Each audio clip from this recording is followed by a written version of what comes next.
everybody, hope you all are having a great day today. I have a couple things that are ready to be harvested in the garden, so I figured I would take you guys along. It's been raining all week this week. As you can see, the leaves are still wet here. I find that whenever it rains, things grow really rapidly in the garden. I've still been coming out here every day and checking on things, but this broccoli really took off overnight and is ready to be harvested. It's actually maybe just a tiny bit past its time.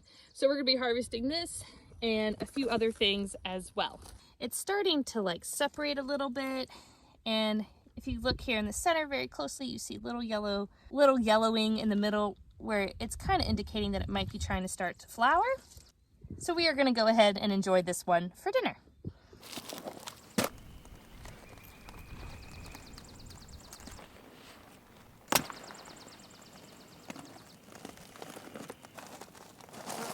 It's almost on the verge of flowering, but it'll still be delicious and really yummy for dinner. I was planning on harvesting more broccoli today, but I think I'm gonna leave it for a few more days and let them get just a little bit bigger. It'll happen pretty quickly.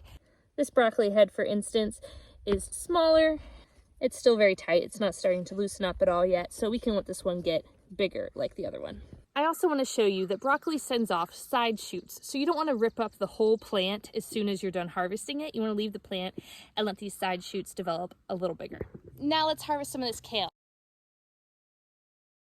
This is the red Russian kale. It has such a pretty color with the vibrant veining going through the leaves.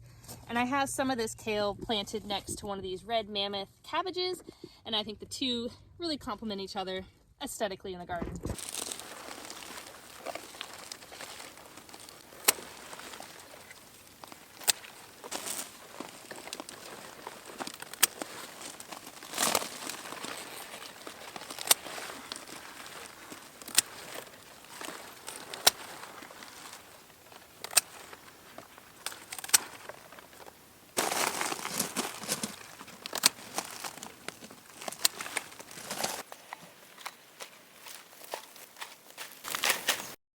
Yesterday we were out here in between rain showers and we picked about 10 sugar snap peas off the vines, and they were really delicious and yummy.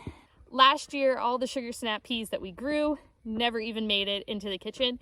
They were all just eaten in the garden fresh. You can harvest your sugar snap peas whenever you want. It's completely up to personal preference, but I like them just about like this.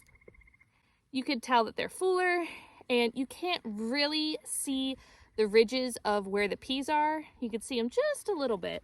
This one, for instance, looks just a little bit thinner, and you can kind of feel bumps along the edge of where it hasn't quite fattened up just enough yet. But this one's ready to go. They may not even make it into the kitchen today either. We have lots of sugar snap pea plants to look through, so hopefully we find a few other ones here. On the back side of this tomato cage trellis for my sugar snap peas, there's quite a few big ones hiding up underneath here.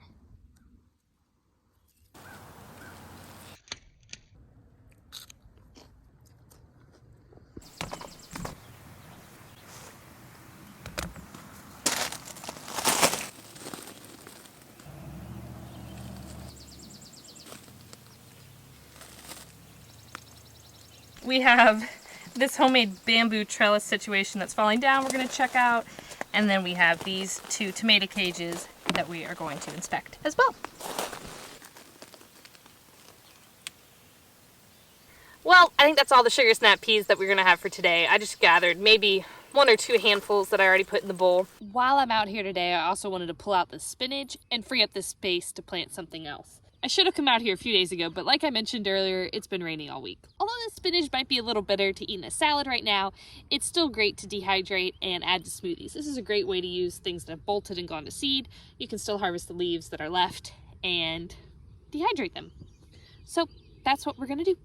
I'm gonna try to break down the spinach as best I can out here because these seed heads do contain a lot of pollen, and I don't want to bring those into the kitchen if I don't have to.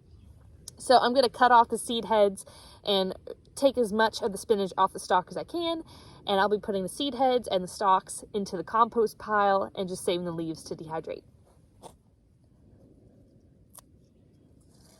Like you can see, if I tap it, pollen goes everywhere. So then I'm just gonna snip the individual leaves off and put them into my bowl.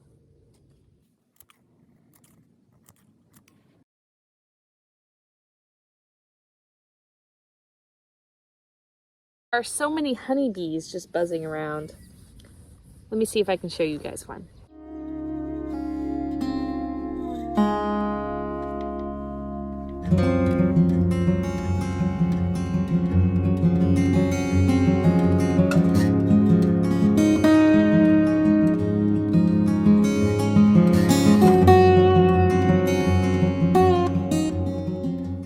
Throw all the tops and seed heads just into the compost. We will probably have spinach self-seeding itself all over the place next year from all those seeds. I have one bowl full of spinach now. I'm going to take this inside, process it, and dehydrate it. If you want to see the process I do for dehydrating spinach, then check out my other video where I walk you through that. I'll leave a link in the description for that. I'm going to come back and pick the rest of this probably later this week. There are some little baby spinach plants that I'm going to leave because I think those will continue to develop for a little while longer. So let me go grab my other bowl and we'll take those inside. I think it's about to start raining here again, so I'm going to go take this bowl inside. But I hope you all have a great rest of your day. Bye, y'all.